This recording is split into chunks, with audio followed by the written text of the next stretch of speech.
Halo Sobat Dickson dimanapun kalian berada. Semoga semuanya pada sehat dan rezekinya pada lancar ya. Tanpa bosan-bosannya, Bang Dickson bakalan reviewin alur-alur cerita film terbaru, terhits, dan terbombastis untuk menemani waktu rebahan Sobat Dickson semua. Dirilis pada tahun 2006, film Crank ini berkisah tentang misi balas dendam seorang pembunuh bayaran yang di tubuhnya telah disuntikan racun mematikan oleh musuhnya. Sebelum lanjut kita ke ceritanya, seperti biasa, sate ditusuk enak makannya. Yuk kita masuk ke ceritanya.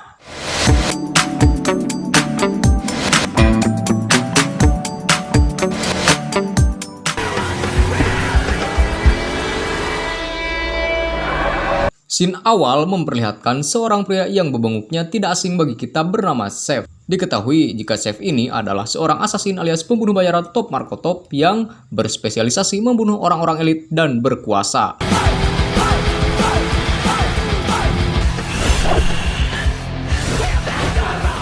Saat ini, ia bekerja pada seorang bos kartel narkoboy bernama Carlito yang memintanya menghabisi salah satu lawan bisnisnya yang bernama Kim. Hal itu nyatanya membuat Chef menjadi incaran dari anak buah beserta kolega-kolega Kim yang kesal karena Chef telah menghabisinya.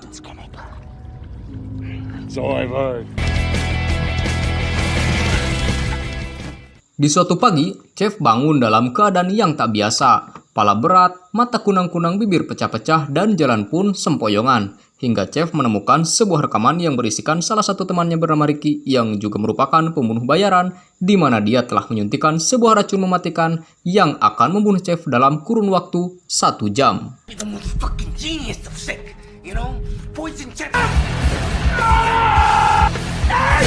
Mengetahui hal tersebut, Chef segera OTW ke klub terdekat untuk mencari keberadaan Ricky. Di tengah perjalanan, detak jantung Chef perlahan melambat. Namun, sekuat tenaga, ia berjuang untuk tetap sadar dan pada akhirnya berhasil sampai ke klub dan menemui pemilik klub.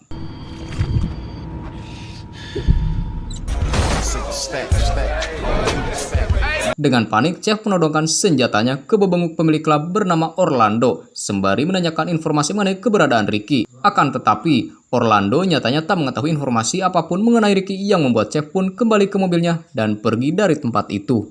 Chef kemudian menelepon dokternya bernama Mail untuk menanyakan perihal penyakit yang ia derita. Setelah mengetahui gejala-gejala yang dideritanya, Mail mengungkapkan jika kemungkinan Chef telah disuntikan racun yang dikenal dengan nama Chinese Cocktail, di mana racun tersebut akan menghambat aliran darah menuju jantung dan mematikan produksi adrenalin dalam tubuhnya. Dengan kata lain, Chef harus terus bergerak agar bisa tetap hidup.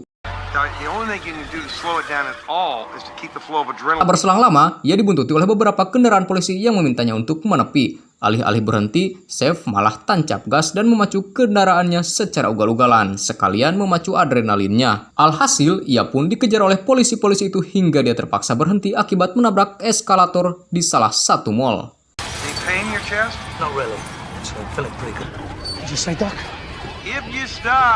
Dia pun kabur lewat pintu belakang mall tersebut untuk menghindari kejaran. Chef yang tak tahu harus pergi kemana lagi memutuskan untuk menemui bosnya yaitu Carlito dan mencari informasi mengenai apa yang terjadi pada dirinya. Faktanya, Carlito mengetahui hal tersebut dan mengatakan jika dia juga tengah diserang oleh mafia Cina yang merupakan kolega orang yang dihabisi Chef sebelumnya. Dan Carlito juga terkena imbas dari apa yang telah dilakukannya itu.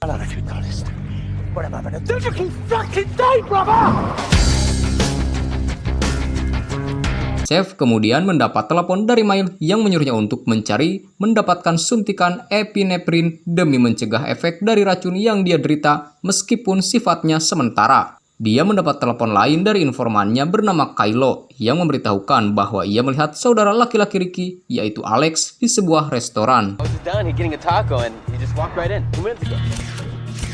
Setibanya di TKP, Chef langsung menghajar Alex secara membabi buta. Akan tetapi, Alex tetap bungkam dan tak ingin membocorkan informasi apapun mengenai Ricky padanya. Chef lantas menyelepet tangannya hingga putus dengan menggunakan sebuah golok. Bukannya menyerah, Alex terus mencoba melawan sembari mengolok-olok Chef yang membuatnya semakin marah dan berakhir dengan ditembaknya Alex dan membuatnya pindah alam detik itu juga. Setelah pertarungan yang cukup melelahkan itu, Chef pergi ke rumah sakit untuk mencari epinefrin sesuai anjuran Mail. Akan tetapi, dia rupanya telah dibuntuti oleh beberapa petugas kepolisian.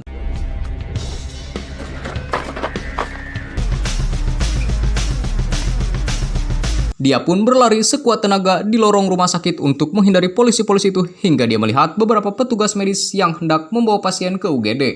Melihat adanya kesempatan, dia kemudian membawa seorang perawat dan memintanya memberikan obat epinefrin sembari menodongkan pistolnya. Perawat tersebut pun ketakutan dan dengan panik mencari obat di kereta dorong tersebut.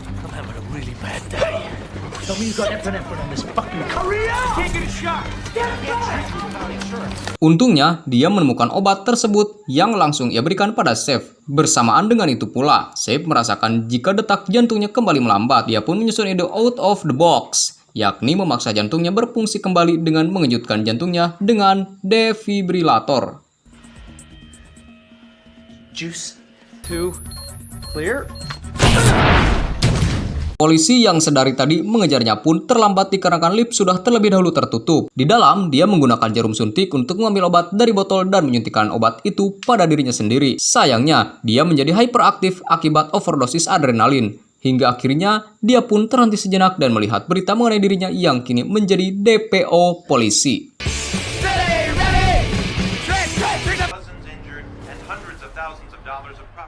Di tempat lain, Ricky mendapatkan kabar tentang kematian saudaranya Alex yang telah dihabisi Saif. Ricky pun murka dan berniat untuk menghabisi Saif dengan tangannya sendiri sebagai bentuk balas dendam. Kembali ke Saif yang tengah menghampiri seorang polantas di pinggir jalan. Di sana, Saif dengan lihainya berhasil merebut pistol dan bahkan motor dinasti polisi. Dia kemudian segera pergi dari sana dan hendak menuju ke apartemen pacarnya yang bernama Eve. Karena dia khawatir Eve akan menjadi incaran Ricky dan anak buahnya.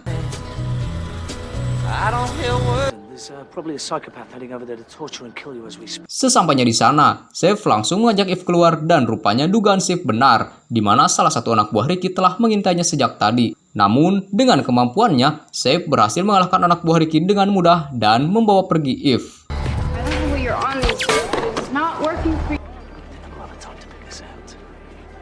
Singkat cerita, Saif dan Eve sampai di sebuah restoran di pusat kota. Di sana, Saif mengatakan segalanya pada Eve, di mana sebenarnya dia adalah seorang pembunuh bayaran profesional dan kini ia sedang diincar oleh para mafia yang marah akibat kematian bosnya.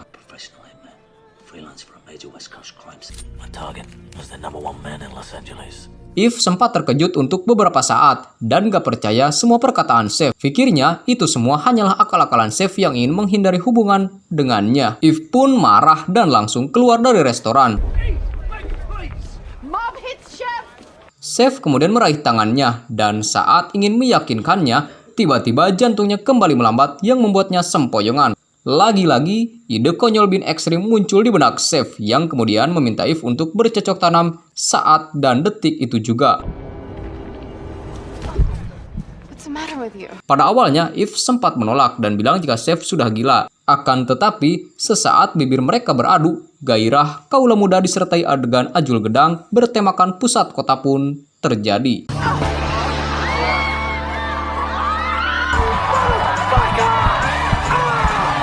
Hal tersebut nyatanya menjadi tontonan epik, langka, dan aneh. Ajaibnya, semua orang di sana malah bersorak kegirangan dan menikmati setiap detail adegan yang sedang berlangsung.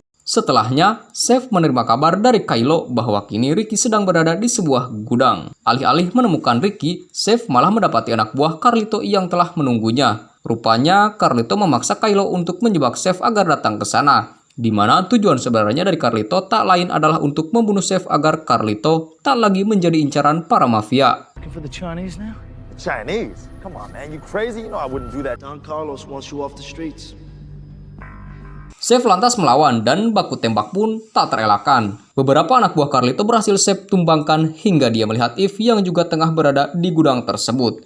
Dia segera berlari ke arah Eve sambil menghindari tembakan anak buah Carlito dengan menggunakan mayat Kylo sebagai perisai. Meskipun demikian, Saif masih saja tertembak di kakinya.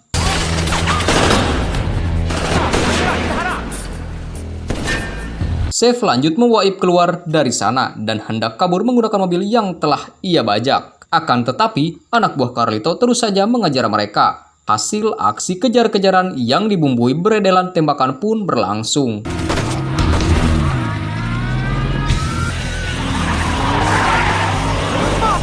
Untungnya, tembakan tersebut hanya mengenai kaca belakang mobil dan Saif dengan cepat menyerang balik yang mengenai orang-orang itu dan akhirnya menyebabkan mobil mereka tumbang satu persatu.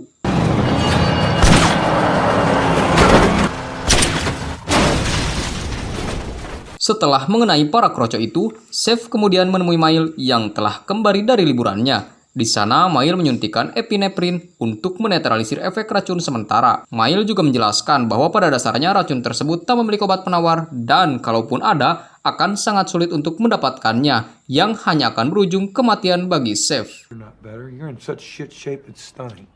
I can't believe your heart's still beating inhibitor. Meaning that it's pushing the poison out of your... Maka dari itu, Mail menawarkan jalan pintas tanpa rasa sakit pada Chef, yaitu dengan membuatnya mati lebih mudah dengan suntikan kematian. Akan tetapi, Chef menolak tawaran itu karena dia masih dendam pada Ricky yang telah membuatnya menderita seperti sekarang. Lalu, tiba-tiba ia mendapat telepon dari Ricky yang telah mengajaknya bertemu di sebuah hotel untuk menyelesaikan masalah mereka. Tanpa pikir panjang, ia pun mengiyakan ajakan tersebut dan sebelum pergi, Chef berpamitan sekaligus cipika-cipiki terlebih dahulu pada Eve. Yo, whatever. Well, I'll be at the downtown Lindt in 20 minutes. Setibanya di titik pertemuan, Chef digeledah dan diminta untuk menyerahkan senjatanya oleh kedua anak buah Ricky. Ia lalu dibawa ke rooftop dan kemudian melihat Carlito yang ternyata juga ada di sana. Mereka pun berunding, di mana Chef meminta penawar racun Chinese cocktail yang telah disuntikan padanya. Akan tetapi, alih-alih memberikan obat penawar, Carlito malah menyuruh anak buahnya untuk menangkap Chef karena rupanya ia ingin menambahkan dosis racun itu di tubuhnya. Hold him down. Chef tiba-tiba membentuk tangannya seperti sebuah pistol yang membuat semua orang-orang tertawa karena mereka menganggap Chef gila karena ia tak memiliki pistol sama sekali. Namun tak ada yang menyangka ketika Chef memperlihatkan gestur menembak salah satu anak buah Carlito benar-benar tewas. Carlito segera menyadari jika Kim beserta anak buahlah yang telah melakukan penembakan tersebut. Dia juga sangat terkejut saat mengetahui bahwa jika Kim ternyata masih hidup. It's not Kim. He's supposed to be dead. Setelahnya, baku tembak pun terjadi di mana situasi menjadi tak terkendali.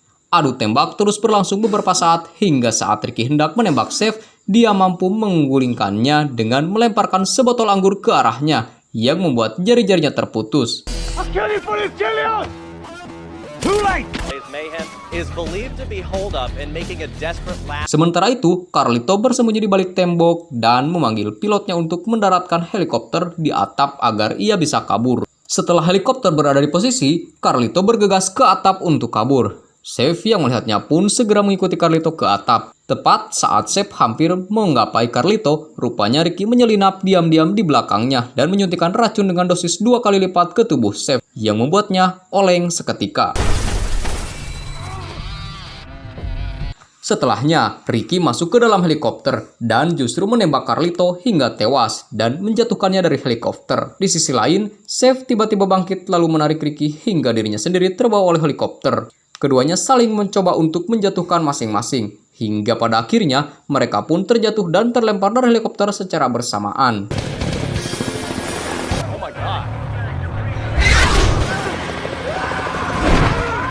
Mereka berdua melanjutkan pertarungannya di udara dan Chef berhasil mematahkan leher Ricky yang membuatnya meninggoy sebelum sampai ke daratan. Dengan kematian Ricky itu, misi balas dendam Chef akhirnya tuntas meskipun dirinya sendiri harus terpental jatuh ke bumi dengan menabrak sebuah mobil yang sedang melihat. Alhasil dia juga mati dan film pun tamat. Wow, sungguh ending yang epic. Oke, sekian dulu alur cerita film Crank. Terima kasih bagi yang masih stay sampai tetes terakhir. Bagi Sobat Dickson yang mau request film, boleh banget ya. Tinggal tulis aja di kolom komentar. Yap, sampai ketemu lagi sama Bang Dickson di review film-film selanjutnya. Dan hasta la vista, baby.